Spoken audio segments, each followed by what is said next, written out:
Alléluia, alléluia, alléluia, peuple de Dieu. Alléluia, alléluia, alléluia, peuple de Dieu. Naye lisusu liboso na bino. Naye lisusu liboso na bino tokutani kala tomoni kala esali mwa mikolo. Mais Nzambe mutu a permetaki. Bible elobi toute chose à son temps. Maintenant ce que comme ntango kotozongela liloba ya Nzambe. Yango wana naye kokumisa Nzambe, naye kotombola kita bokonzi na ye. Merci Père de gloire, merci Nzambe na bikamwa, mokota kokali na yo, mokota za lokola yo. Merci pour tout yo za nyonso na ngai, na kokali na yo papa, nazozanga maloba koloba na yo posali ya mingi na bomoi na ngai. Merci papa, merci soki yo pété de RDC et c'est moi la carte géographique. Merci aux Nzambe mobate la RDC, merci mon bundu molongi na biso. Merci Saint-Esprit de Dieu, Yako glorifié comme moi Jésus-Christ. Saint-Esprit, viens, remplis-moi de ta plénitude, de ta puissance. Saint-Esprit, viens, donne-moi les sagesses en haut, intelligence en haut. Saint-Esprit, viens, j'ai besoin de toi. J'ai besoin de ta présence dans ma vie. J'ai besoin de ta présence. Yako glorifié comme moi Jésus-Christ. Donc, au terre, oyo, okola alpha, p, omega, na kombo na Jésus-Christ. Amen. Prédication na biso ezali thème na ngoli boso na banda ezali thème na biso ezali pratiquer tes premières œuvres. Pratique tes premières œuvres. Thème na biso ezabongo. Pratique tes premières œuvres. Et puis tokotanga na mokanda na biso ezali na Apocalypse 2 chapitre 2 verset 5. Apocalypse, chapitre 2, 25. Tozo Tangapoui. Souviens-toi donc d'où tu es tombé, répands-toi et pratique tes premières œuvres. Sinon, je viendrai à toi et j'ôterai ton chandelier de sa place, à moins que tu te répandes. Tout le monde sous moi moqué, de Dieu, pour écouter biso malamu. Souviens-toi donc d'où tu es tombé, répands-toi et pratique tes premières œuvres.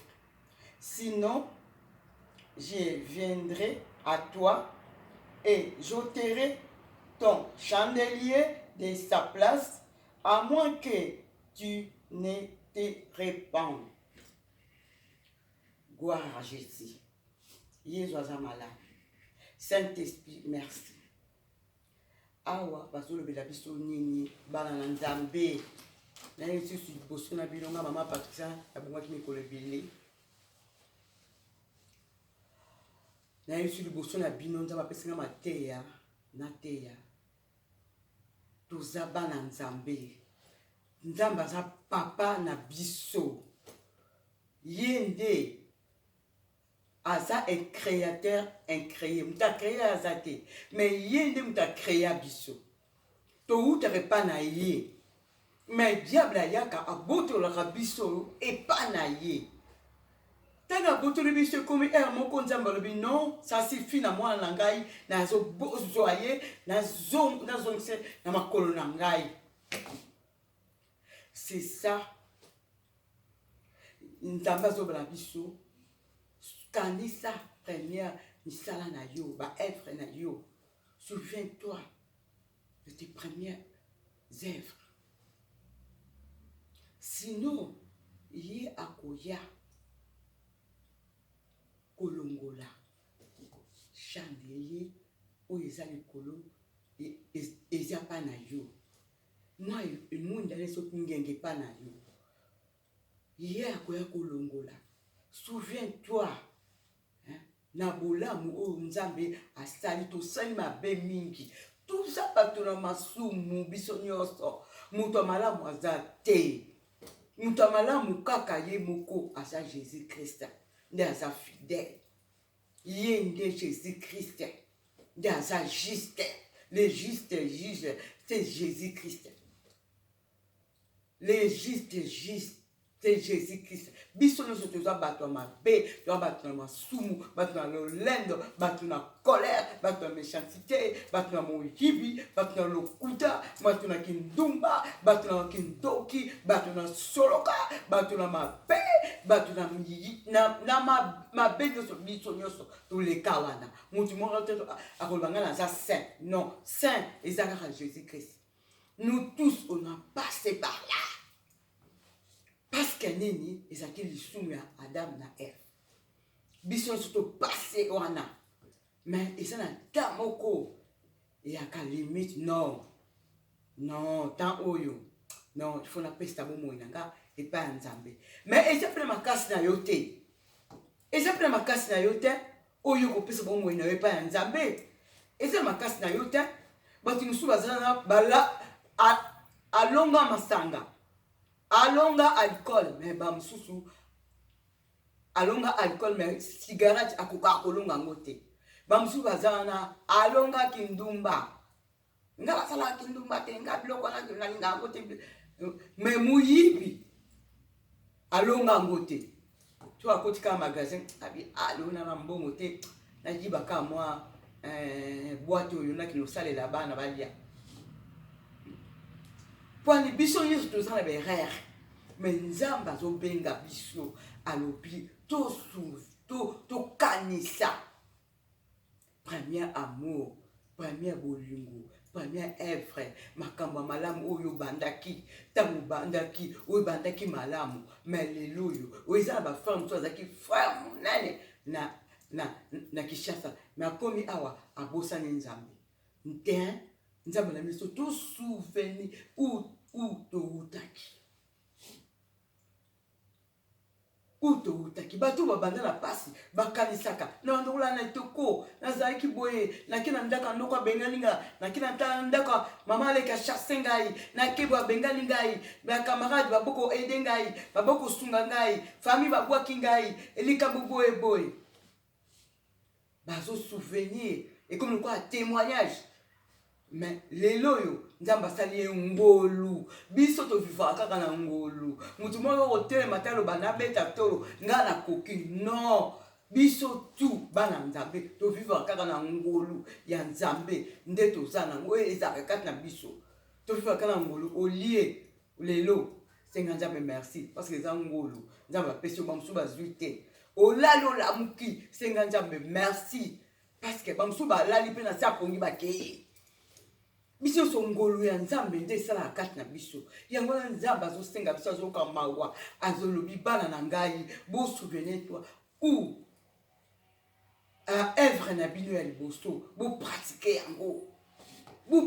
yango ngala pesa témoignage muke nazalaki tant nazoteka bijou na Gambela surtout bino na ba camarade na ku tokufanda tozomela tozoseka tozobina kule zaka ba feti pamba tozobina moko boye na yebaka te yango na bi mutu moko te alongaka lisumu na makasi na ye moko bona bi non soki na ke église dimanche nazolala nazolemba na bi pasteur opa aussi sa air nene azoteya mingi boye akata mate ya ngala bimaka ngai nakende kolia be nakende boye pasteur oyo ndeni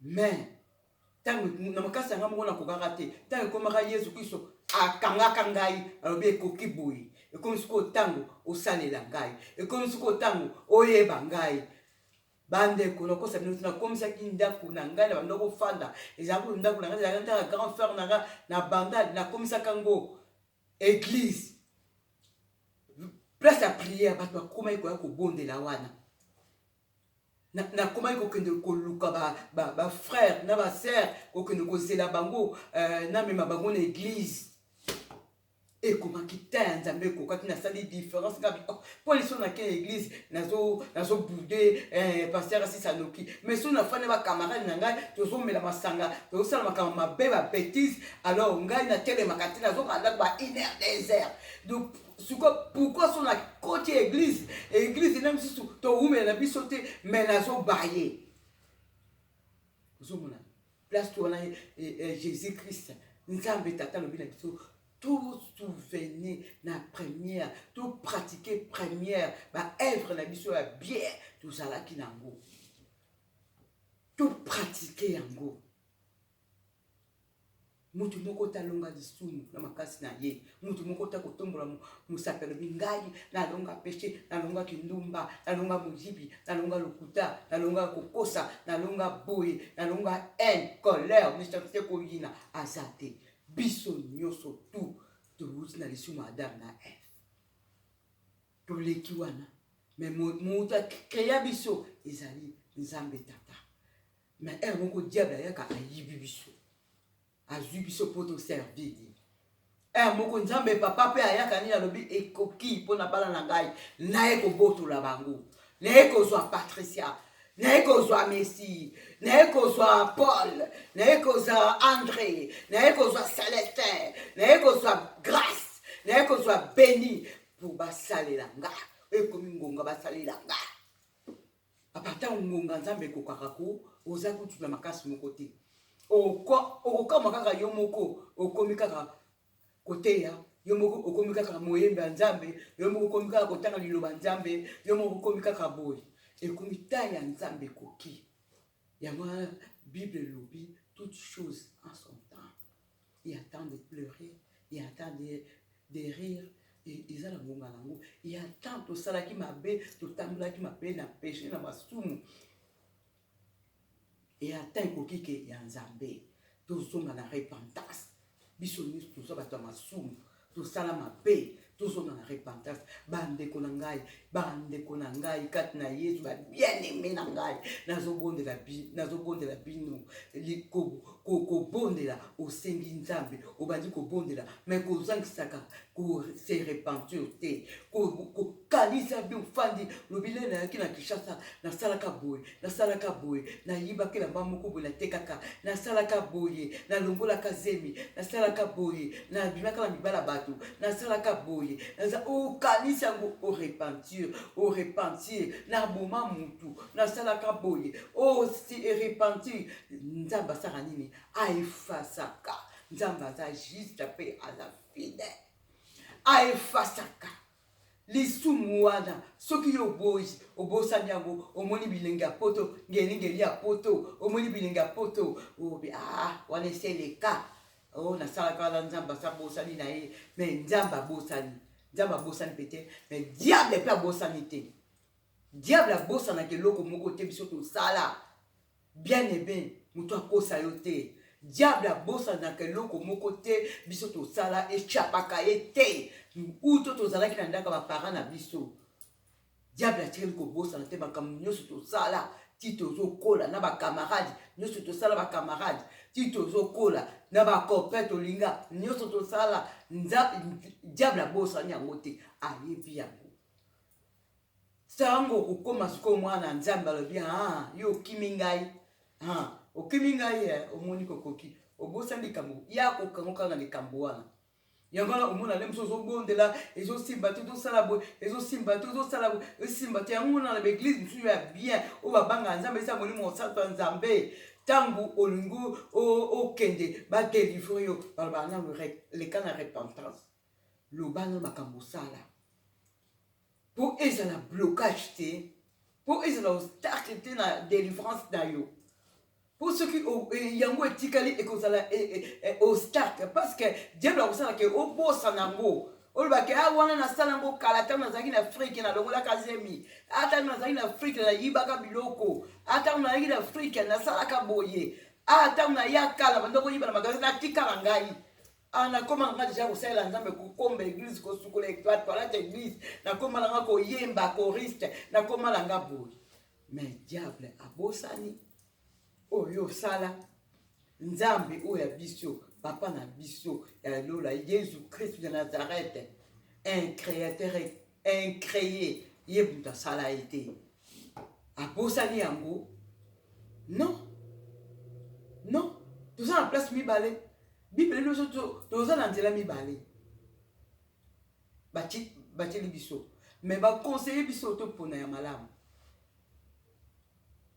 donc comme peut aux Nzambe côté diable azali makambo si yo so mona ke diable lem sisu ako na abosani na ye na continue na nga mais nzambe abosani okokende okomi chrétien oluka délivrance obstacle ozo comprendre te pourquoi ka bakali pourquoi ka ba blocage pourquoi ka ba boye pourquoi ka nga vi na nge bongaka te pourquoi ka nga vi na nge simbaka te pourquoi mukanda na zwaka te pourquoi ka ba famille bali kotika nga te pourquoi ka boye humiliation pourquoi ka boye mais eza leloko moko oyo bosana balobi na biso souviens-toi d'où tu es tombé.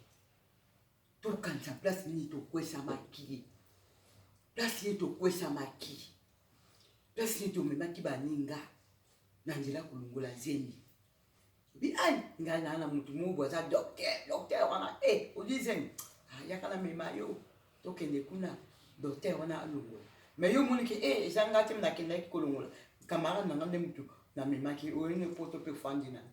Okoti to pe libala ufandi na yo ba problème ezolela yo ozo comprendre bana ona bazolela kuna bazo ba yo mtu memaki mama na biso kwa boma biso yo mtu memaki mama na biso kwa atie biso leo so toza awa eza yo leo so toza mozo comprendre mambongo zo limwa makambo zo sala boye ezo kende ozo comprendre oteki bien mbo na chakia ekewa bana na mtu ba yeko so bana wana mtu ba yeko so oyo memaki mama na bango oyo moko kende kolongola zeni nga na stabeta ndo témoignage na ngai na mona mwa mo kitoka kangi tambala nga pe nzambe abisa ngai nakanga rectambala ala nanu na kameso na obondela nakanga kitambala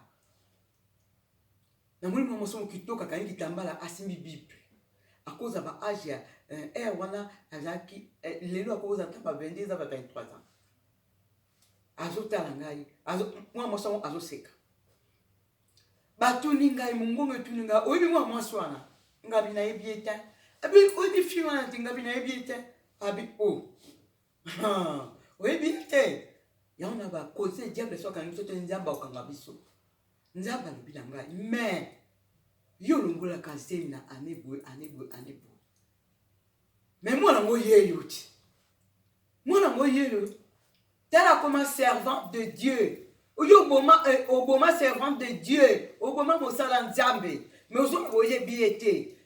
Ozo mona na sala ngokala. Na sala ngokala na bosana. Mais nzamba yebi. Tom na zo luka na zo lela na zo lela nzambe zendi vina ngaboye. Nzambe réponse yango yo. Souviens-toi donc d'où tu es tombé. Nana neba ki soute d'où on a tombaki neba ki soute na péché on a na salaki neba ki on soute que servante nzambe musala nzambe ngai assassin criminel na boma ki est erwana ozomo na boma yi mais bazotu na moye bien na zo bana yebiete mama nzamba za malamu nzamba atali alimbisa apardonna alimbisa aifasa na makila na ye oya sopa na ngo ba Golgotha mosala Yesu Kristo sala na kwa Golgotha ezaka ya pamba te ezaka ya makila on ezaka ya pamba te gagaka makila ne ezaki pour pardonner elimbisa Yesu Kristo na alobaka na suka alobaki tout est accompli tanga kata mutima parce que asa sala ki tout pardon apesa biso nyoso apesa biso ba o akala baleka baso sous grâce wana te biso mtu sous grâce wana ya pardon to sous grâce wana ya kolimbisa masumu to sous grâce wana makila ko sa porter ngai esukola ngende to ngai mais bato baleka kalba balene na biso bazwa ka grâce wana te ngolo wana te ngai na yo to ngolo wana ya mona bible zo na biso souviens-toi donc d'où tu es tombé.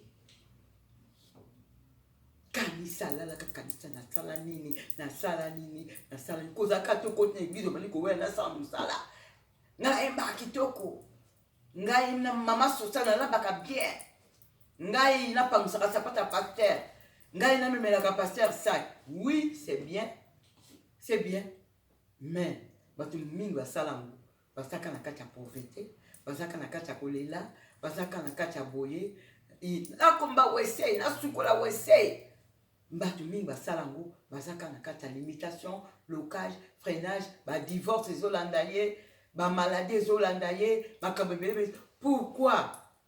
Parce que azo souvenir te place ye akwesamaki, place ye atombaki. Yango na nzambe na bomoi, Jésus-Christ Nazareth, l'homme de Galilée, un créateur incréé, alobi na biso to kanisa ou to kwesamaki, pe to se repentir.